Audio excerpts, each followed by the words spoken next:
Ok, donc je décide quel est l'arbre que je vais finalement utiliser pour la suite de mon boulot. Je vais prendre celui-là, mais peu importe lequel vous prenez, et on va le déplacer dans la palette des symboles. Alors, logiquement, il faudrait le mettre à dimension, la dimension à laquelle je vais l'utiliser. Donc, si votre arbre est trop grand sur l'illustration, vous pouvez le réduire. Il n'y a pas de couleur de contour, donc il n'y a pas de problème. Ici, il n'y a pas de problème pour le réduire. Il ne change pas d'aspect si on le réduit. Donc, même si mise à échelle des contours et des effets n'est pas coché, vu qu'il n'y a pas de contour, ben, on peut le réduire, il ne change pas d'aspect. Alors, je déplace l'illustration ici vers la palette des symboles et on me demande de lui donner un nom. Bon, ben, je peux l'appeler Acacia si je veux. Type séquence vidéographique, peu importe si vous restez dans Illustrator. D'ailleurs, c'est indiqué ici, sont des balises pour l'importation Flash. Il n'existe aucune différence entre ces deux symboles dans Illustrator. Donc, vous faites graphique ou séquence vidéo, peu importe. Le point de référence ici, ben, ça veut dire que c'est le centre de l'objet qui sera le point de référence. Les repères pour la mise à échelle en 9 tranches, on va le faire plus tard. C'est intéressant, très intéressant. Vous voyez, vous avez un truc un peu similaire dans le CSS3, c'est les cadres CSS3. Donc ce qu'on va voir ici ressemble assez au cadre CSS3, c'est-à-dire que quand on a un cadre, on peut faire en sorte que les quatre coins ne se modifient pas, mais les barres qui relient le cadre s'allongent. C'est un peu le même principe ici. Aligné sur la grille en pixels, bon, ben dans le cas de cette illus, ça ne sert pas à grand-chose, mais quand vous ferez des symboles rectangulaire pour une interface web, c'est sûr que aligné sur la grille en pixels, ce serait intéressant. Bon, je vais le cocher alors ici, hein, parce que c'est pour prendre la bonne habitude de le cocher. De toute façon, je pense que quand on est dans un document web d'Office, vu que c'était coché à la création du document, qu'il fallait que ça s'aligne sur la grille pixels, qu'on coche ou pas ici, ça va de toute façon s'aligner sur la grille pixels. Ok. Et voilà le symbole qui est là.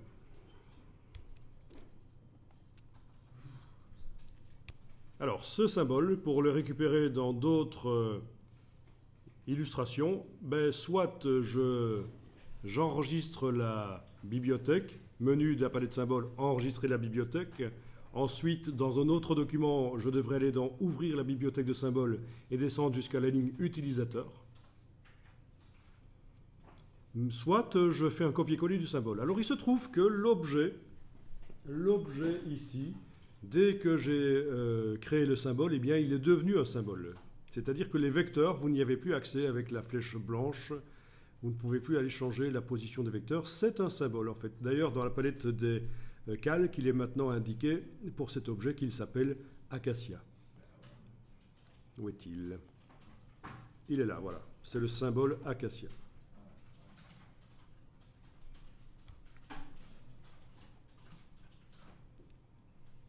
Alors le principe, c'est qu'on peut rompre le lien au symbole. On peut dire que ceci n'est plus un symbole et que ça redevient un vecteur. En faisant un clic droit, rompre le lien au symbole.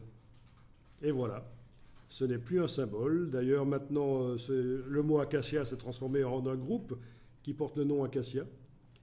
Et dedans, j'ai plein de vecteurs accessibles. En faisant un clic droit, rompre le lien au symbole. OK. Je vais supprimer finalement ça.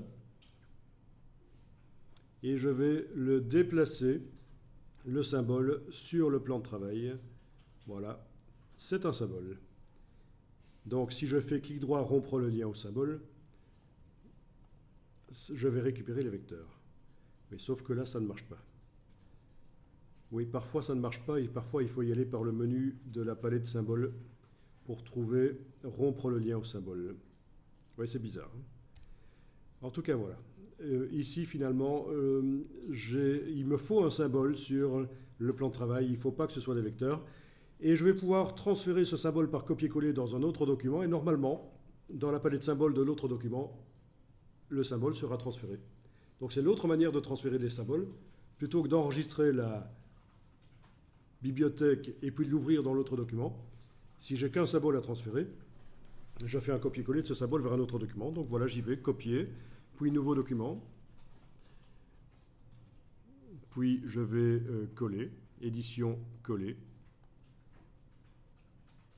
et ça n'a pas marché, je vais devoir le ramener dans la palette des symboles. Tiens, il n'a pas voulu le faire. Ok. Bon, c'est pas grave, c'est quand même un symbole qu'il a amené. Oui, c'est le symbole acacia. Bon, bah, je vais le déplacer dans la palette des symboles.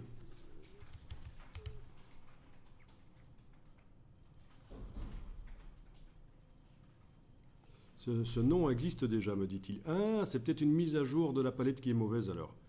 Voyons un peu si je ferme la palette et que je la réouvre. Bon, ce symbole existe déjà, super.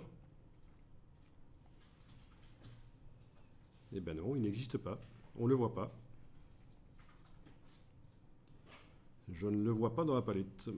Pourquoi me dit-il qu'il existe déjà?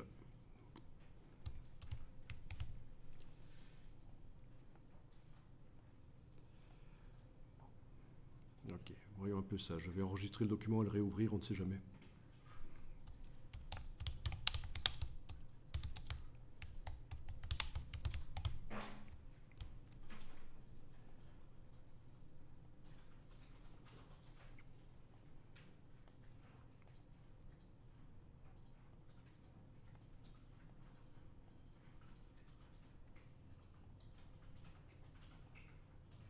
Ben oui, voilà, j'ai fermé le document, je l'ai réouvert et la palette des symboles s'est mise à jour. Le symbole était bien dedans, il était dedans mais on ne le voyait pas.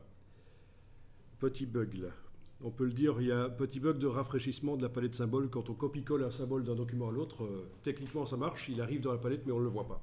Donc j'ai dû fermer le document et le réouvrir. Et là, vous devriez voir le symbole acacia qui a été transféré dans ce document-ci. Le nouveau.